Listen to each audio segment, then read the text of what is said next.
loja de chá Yankei, na rua de 5 de Outubro, é uma das mais antigas do género em funcionamento em Macau. Aí é possível encontrar uma enorme variedade de chás chineses, muitos disponíveis a granel. De acordo com o atual proprietário, apesar da vetusta idade, o estabelecimento continua focado em algo intemporal, a qualidade. 我哋英記茶莊咧係由1930年咧，我伯父同埋2、3個拍檔啦開始經營呢個茶莊嘅，跟住到我伯父開始老啦，咁就開始交俾我爸爸，大約就係70年代後啦，99年後啦，即係2000年開始啦，咁開始我爸爸就慢慢交俾我咯，我哋02年嘅開始就全部接手晒做晒呢個茶莊咯。我哋上一代經營咗咁耐咧，佢哋對呢對茶葉嘅要求咧，應該都係比較高嘅，所以咧我哋都會跟隨翻佢哋做落嚟嗰種傳統嘅方式。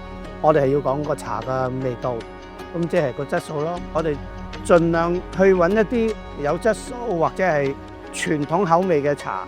因為咧有啲茶咧，你係賣俾個客人都係需要時間嘅存貨，等佢轉化個茶個味道出嚟。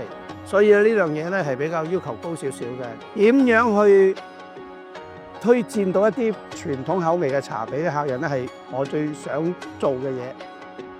Embora o chá seja uma bebida tradicional com profundas conotações históricas na China, o proprietário da loja de chá Yankei acredita que tem igualmente futuro.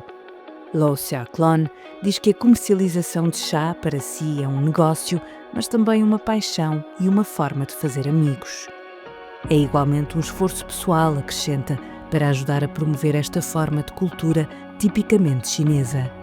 茶咧其實咧係一種比較平和啲嘅靜態啲嘅一種飲用嘅方式。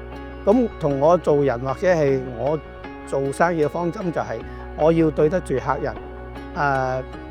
我賣嘅嘢客人要接受，我付出咗嗰種對茶葉嘅要求，同埋佢買咗冇副作用。做人做事都係一樣，要對得住個心。我哋做茶莊由上2輩做到而家差唔多95年。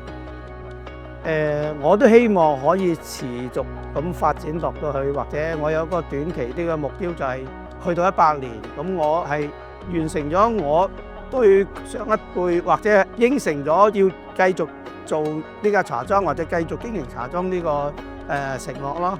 咁未來嘅方向咧，可能就係睇下啲小朋友佢有冇接手個意願啦。都係嗰一句啦。用我嘅能力去揾一啲茶，再介紹俾一啲客人，乜嘢係叫做傳統茶嘅感覺同埋嘅口味，我最想做呢樣嘢。